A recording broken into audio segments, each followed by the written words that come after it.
All right, hello everybody. I just wanted to give you guys some quick NASCAR news, some things that I've heard over the past week. One thing, ISM Speedway, ISM Raceway, whatever you want to call it, Phoenix. From what I understand, there was a sponsorship deal with ISM. Supposedly, it had a few more years left in that contract.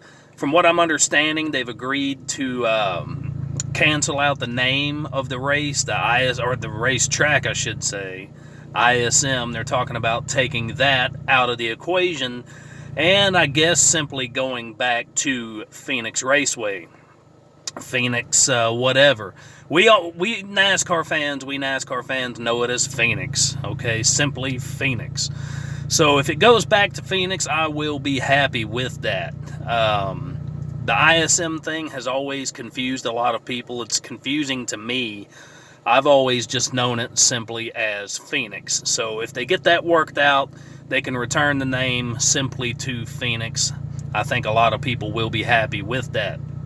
Another thing that I'm hearing is that NASCAR is thinking about going with a short track package. That's right, changing things up from last year.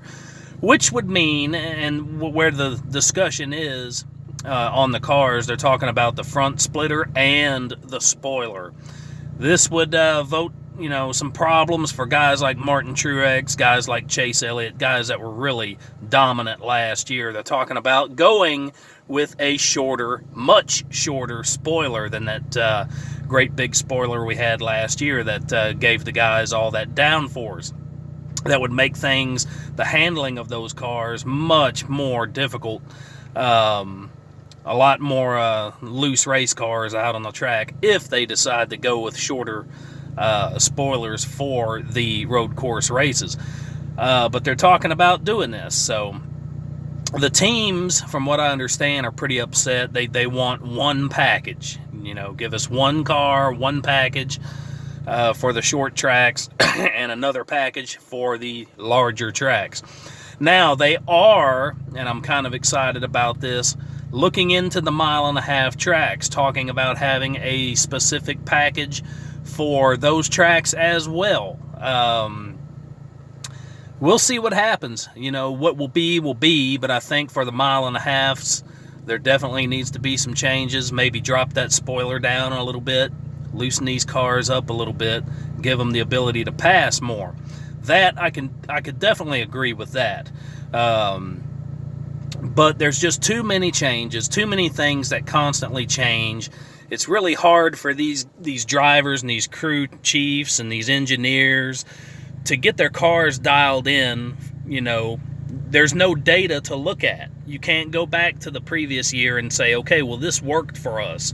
We can use it again next year. You can't really do that anymore because the changes are so often that you have no data except for practice data, qualifying data. So it's got to be extremely frustrating for all these teams, and it's just NASCAR needs to get it right and leave it alone, leave it alone. I thought the short track racing last year was great, but they're wanting to change that up as well. So we won't really know until we get there. NASCAR tends to make changes right in the middle of the season, too. So, they run the show. They can do what they want to do. But I'm just kind of letting you guys know what's being said, what's being talked about. So let me know what you think down below about a short track package, mile-and-a-half oval package. Let me know your thoughts on all of this. All right, guys, take it easy. Daytona right around the corner.